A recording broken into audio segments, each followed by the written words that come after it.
You're watching Community Conversations, a Concord TV production.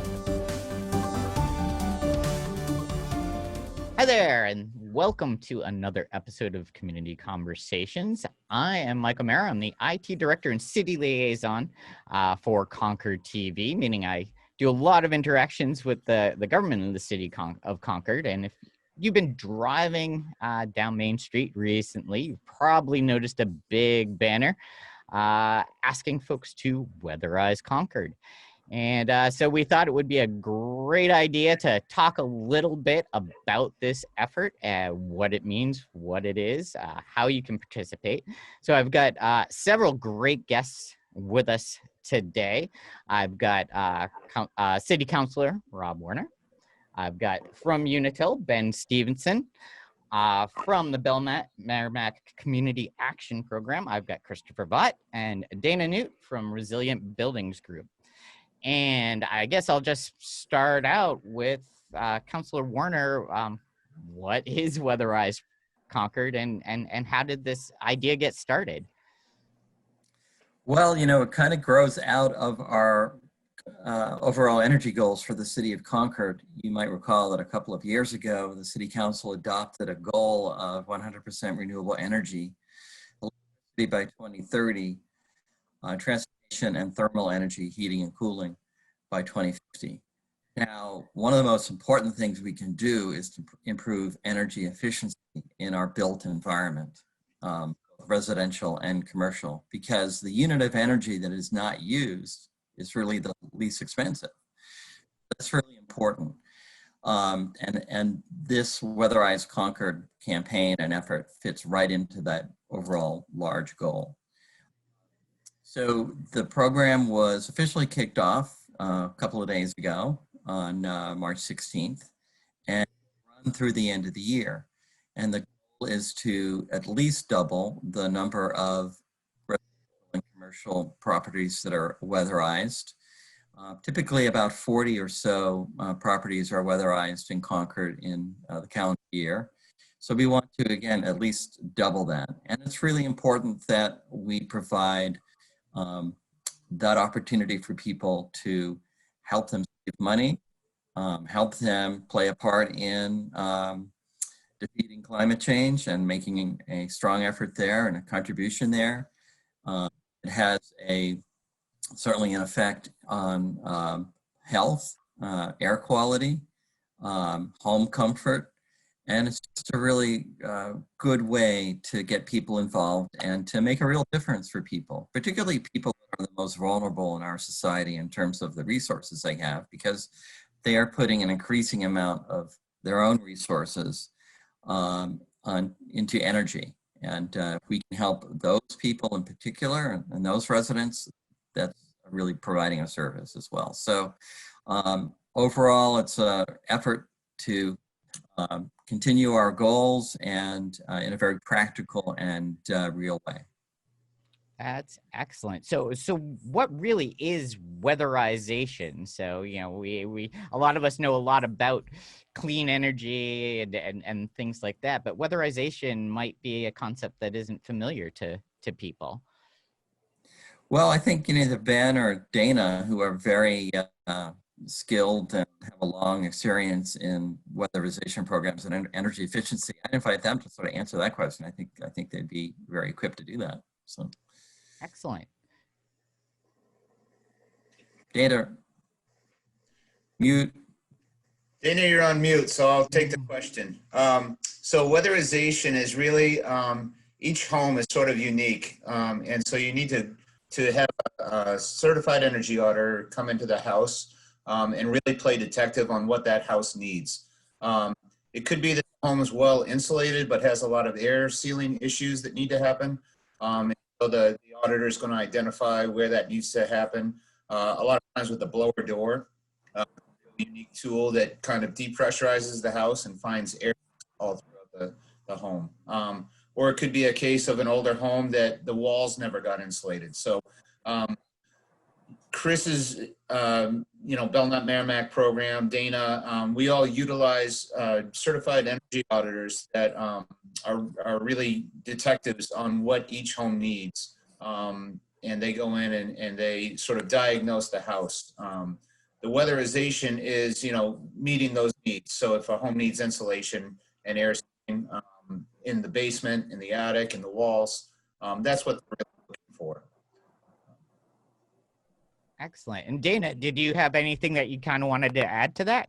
Yeah, sorry, I was on mute. The fire department was going by making a lot of noise. Zoom. I look out my window here and I'm looking right at the banner. Fantastic. Yeah, I used to run the weatherization department. Then Chris runs it now, but that was years ago. I left and I came out and started this business. And we do mostly commercial businesses here.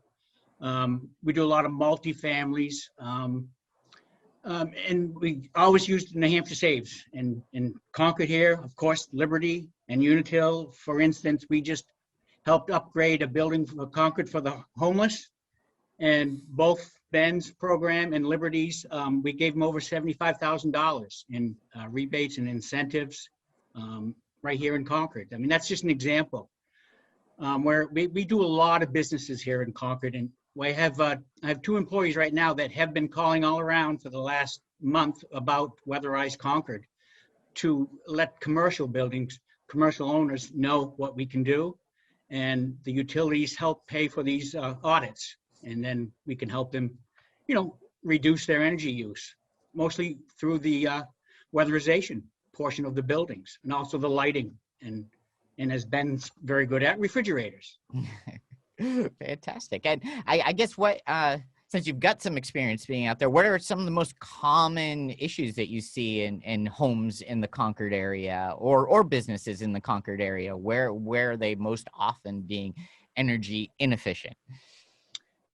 So what I started a new department just a while ago. We have a $13,000 drone that we fly around in Concord in some parts of it, and you can see the heat loss. Lack of insulation in these older houses, and in commercial buildings too.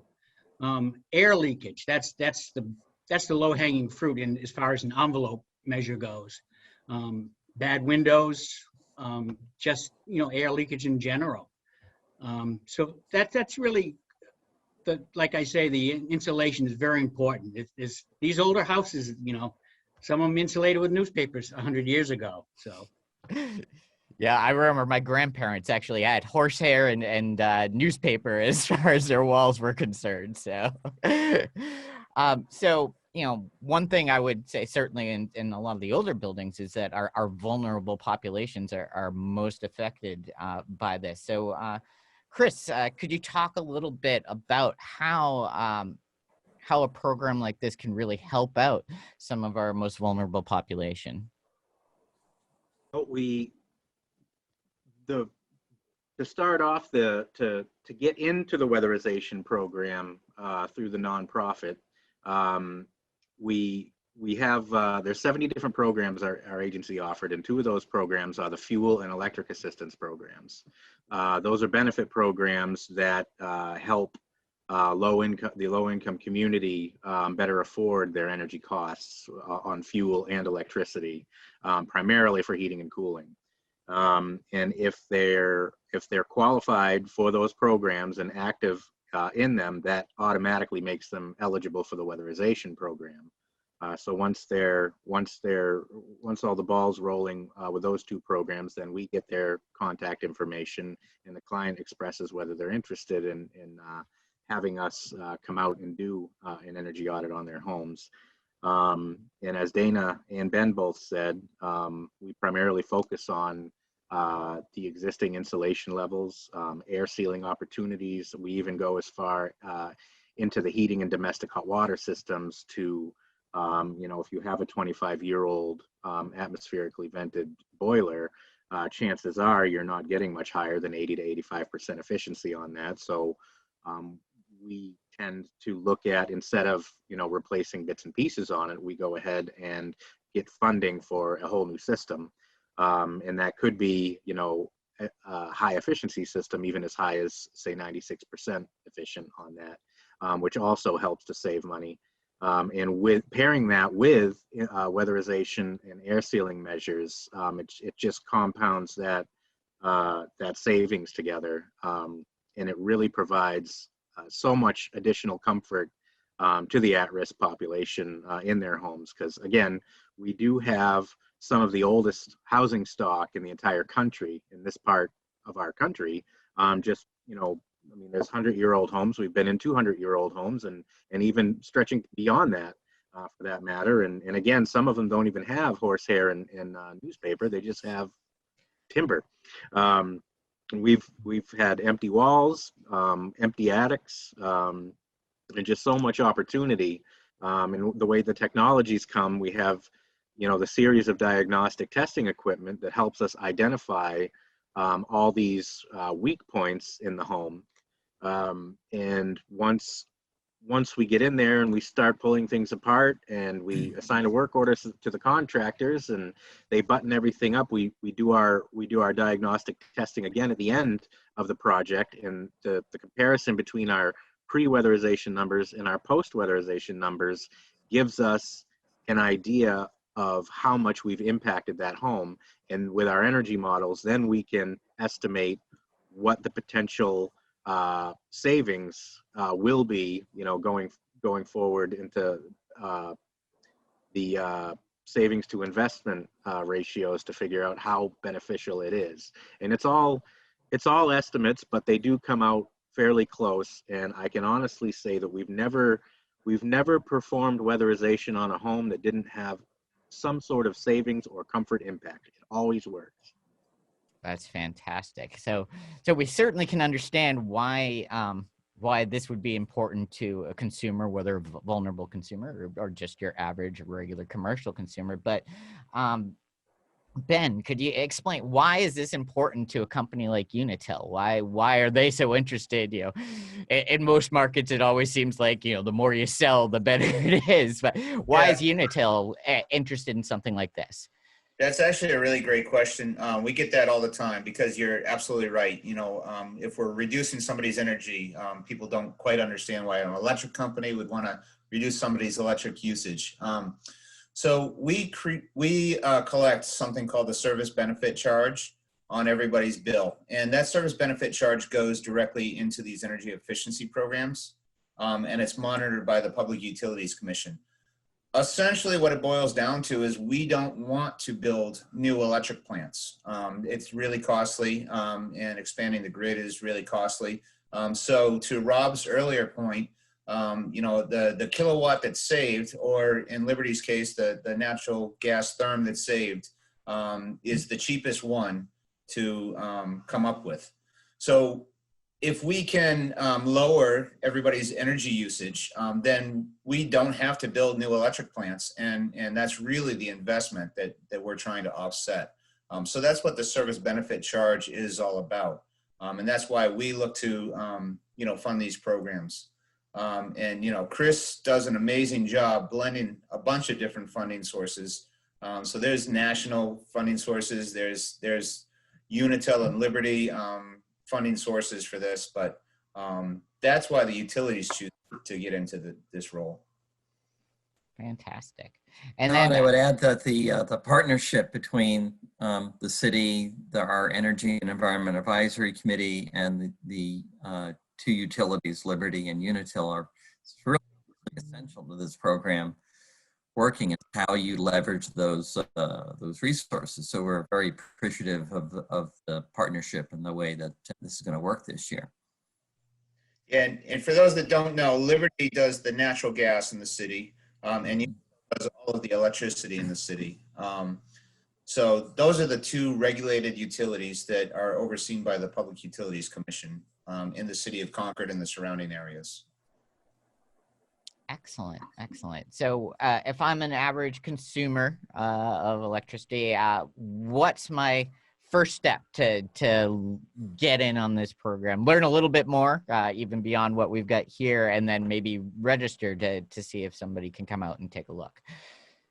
Yeah, so the utilities sort of post all the different programs that they have on the New Hampshire Saves platform. So if you're wondering about some of the various programs out there beyond weatherization, we have everything out on newhampshiresaves.com. If you're looking to really get weatherized, the best place to do is go right into Weatherize Concord, and they link to all these utility programs.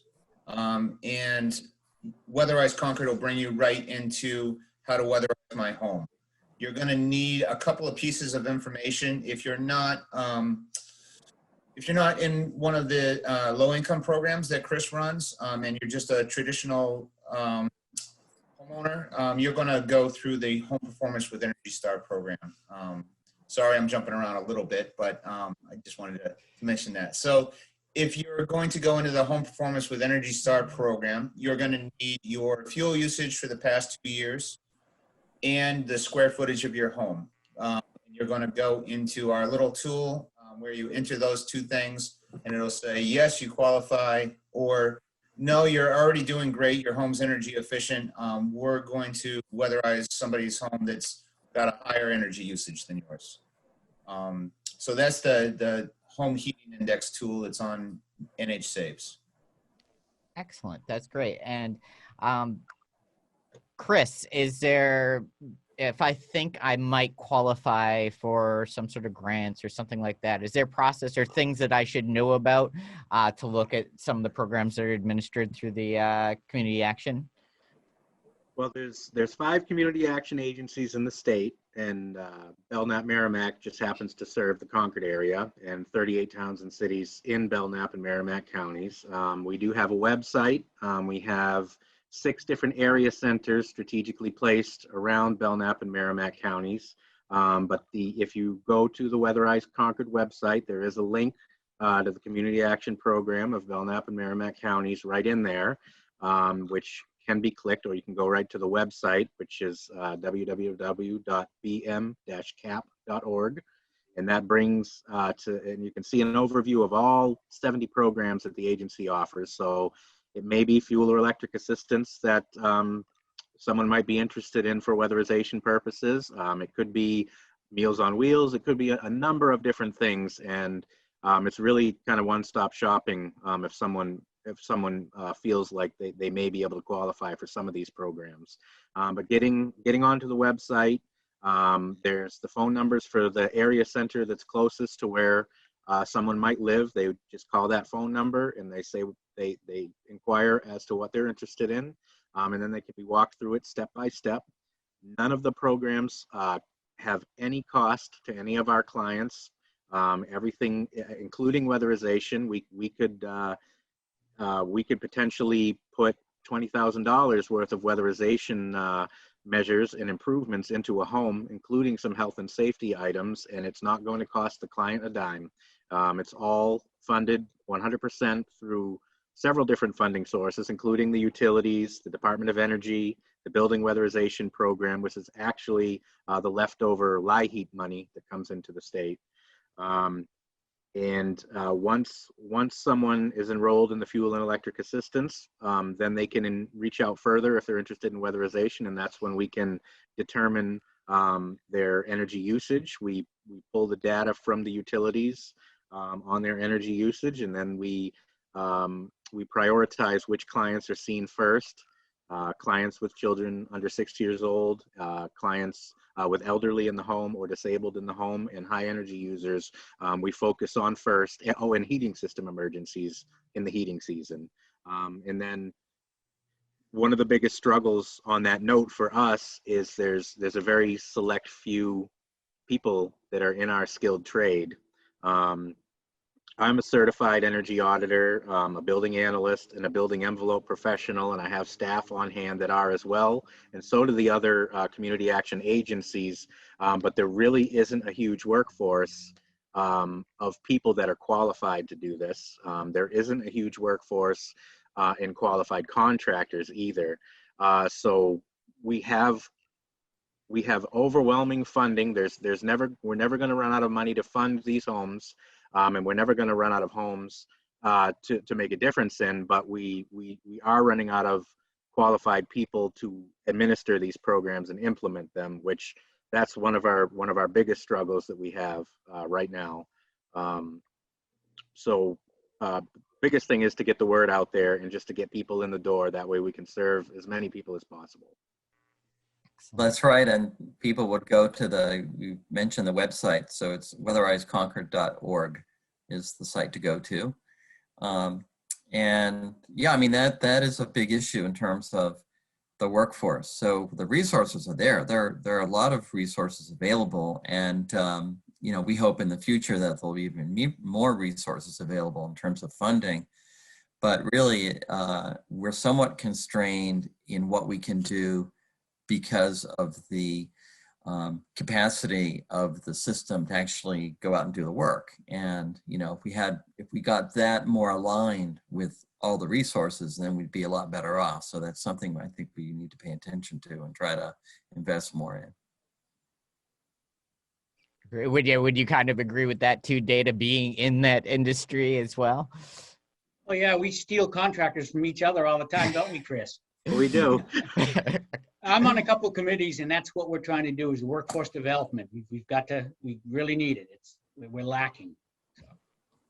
Excellent. I guess, you know, we've kind of gone through the process. All right. How do you sign up for this program? So today, Dana, what could I expect? I've got my energy audit, you know, ready to go now, and somebody's going to come and check things out. What can I expect when somebody, especially in these days of COVID now, where people are definitely concerned about people coming into the house, and what can I expect somebody's going to do when they come in to do an energy audit or to work on efficiency in my building?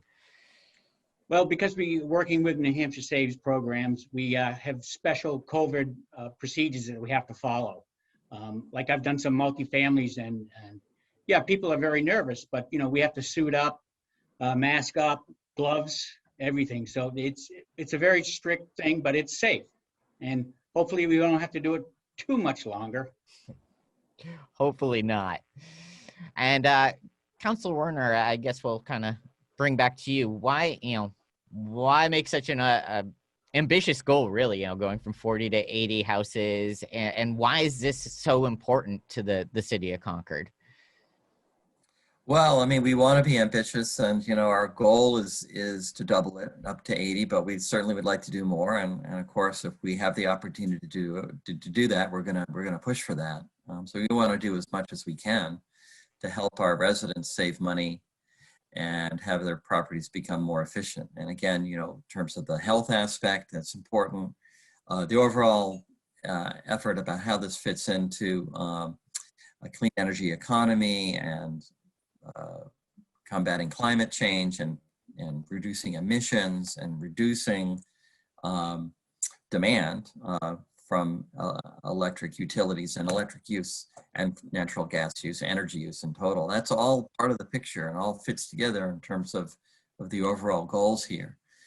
So it's a really good way of getting the community involved, again, in a practical, useful way that's going to make a real difference in people's lives. And so that's really a big motivation of this particular program. We've have a lot of volunteers that are helping us to get the word out. The website is one way.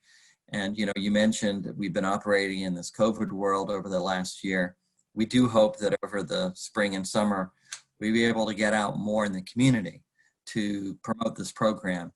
I think that we're hopeful that Market Days, for example, is going to happen in August. That's just one example. We want to be at businesses and be able to promote the program, perhaps at the food co-op, things like of that nature, so that people really see it. We may even do some sort of very hands-on canvassing in particular neighborhoods that would be of most benefit in the city of Concord, you know, dropping off leaflets and just letting people know about it. So we have a lot of plans, but we hope we'll be able to expand that as we make progress in terms of COVID and vaccinations and our cases start dropping. So I think that, as Rob says, I think the word is, it's just getting the word out there. And I went through the New Hampshire Saves program myself in my own home. I don't live in Concord, but we did it in October. And we have all electric heat in our home. And the difference between the billing cycles in 2019 and 2020 for us is we're currently working, doing remote working from home and schooling from home this year, which we weren't doing last year. So we have someone at home basically 24 hours a day. We're heating an extra part of the house for the home office. We have computers and lights and heat going on. And since we went through the New Hampshire Saves program and were weatherized,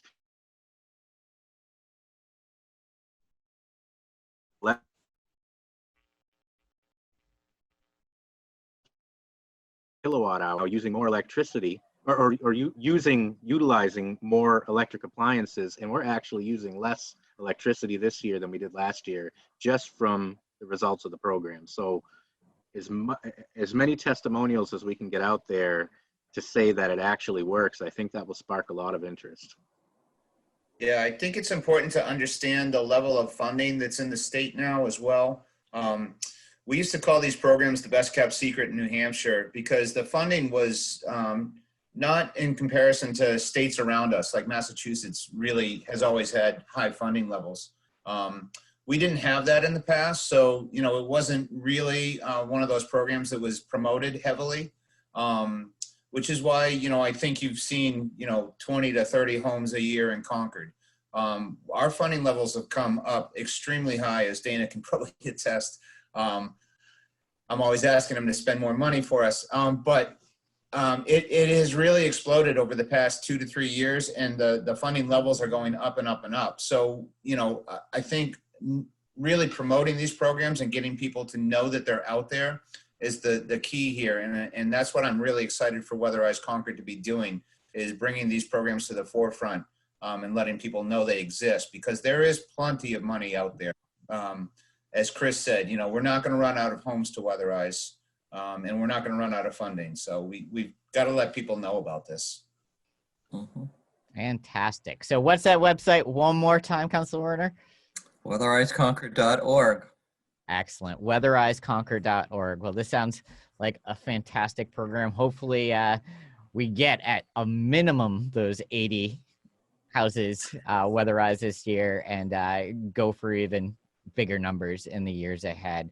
I want to thank you all very much for being guests on today's community conversations. This is an excellent conversation about something you can do to help save yourself some money, make your home more comfortable, and do a little something nice for the world at large at the same time. So thank you all for participating today. Thank you all for watching, and we'll see you next time on Community Conversations.